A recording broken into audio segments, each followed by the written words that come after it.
उसको लेकर इतना परेशान है, तो अभी अरावली जो शील्ड है पूरा नॉर्थ वेस्ट इंडिया का, तो उसमें अभी ऐसा रिलैक्सेशन वो क्या कोई लॉन्ग टर्म और परमानेंट डैमेज नहीं करेगा?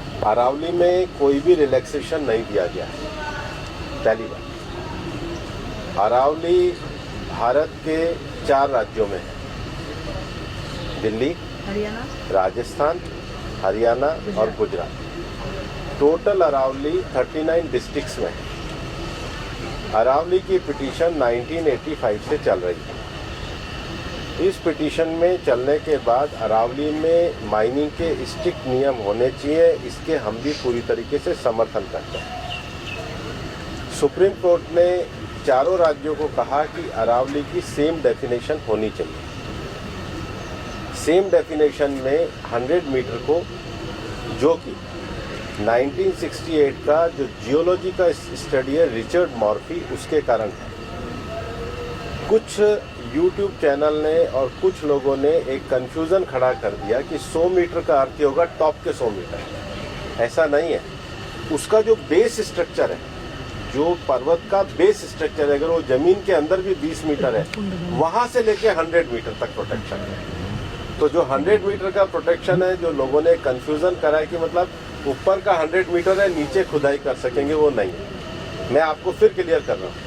100 मीटर का अर्थ है टॉप 100 मीटर से बॉटम के अंदर तक जो उसका पूरा फैलाव है। पहाड़ी तो ऐसे होती है, तो उसका बॉटम तो बड़ा होता है। जहां तक उसका बॉटम जाएगा वहां से लेके 100 मीटर तक प्रोटेक्शन है। और अगर एक पहाड़ी और दूसरी पहाड़ी के बीच में 500 मीटर का ही गैप है, तो वो जमीन भी अरावली रेंज मानी जाएगी। इस डेफिनेशन के आने के बाद 90% से ज्यादा एरिया प्रोटेक्टेड एरिया में आ गया। 90% से ज्यादा। मेरा ये स्टेटमेंट लिख लीजिए, टोटल अरावली का एरिया 1,47,000 स्क्वायर किलोमीटर है।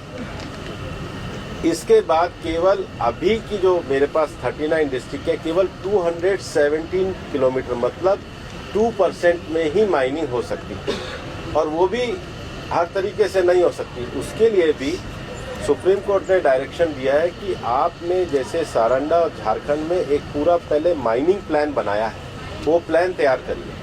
वो प्लान तैयार करने के बाद भी ICFR जो इंस्टीट्यूशन है उसकी परमिशन होगी, उसके बाद ही परमिशन मिलेगी। दिल्ली में कोई भी माइनिंग अलाउ ही नहीं है, ना होगी। मैं फिर दोहरा रहा हूँ, दिल्ली के अरावली हिल्स में माइंस पूरी तरीके से बैन है।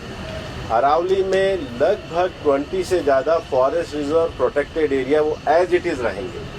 तो reserve area, protected area, even 100 metre भी पहले क्या होता था, जो लोगों ने करा था कि टॉप को छोड़ के नीचे खुदाई करते थे, तो वो एक तरीके से उसके चारों तरफ करते थे। अब वो भी नहीं कर सकेंगे।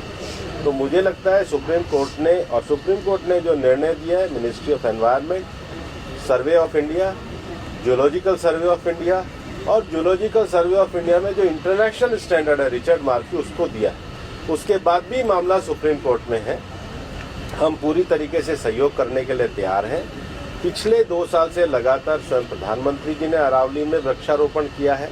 ये सरकार पिछले 1 साल से 2 साल से ग्रीन अरावली का मूवमेंट चला रही है। मैंने खुद ने पिछले दिनों उदयपुर में सारे DFOs की, मतलब चारों जिलों के 39 DFO की मीटिंग करी है। हम हर डिस्ट्रिक्ट में अरावली की नेटिव स्पीशीज का एक नर्सरी लगा रहे हैं। हम ग्रीन अरावली के लिए प्रतिबद्ध हैं। ये एक झूठ फैलाया जा रहा है। और सबसे बड़ी बात है कि ये जो रिपोर्ट है, ये 2006 से राजस्थान में ऑलरेडी लागू है।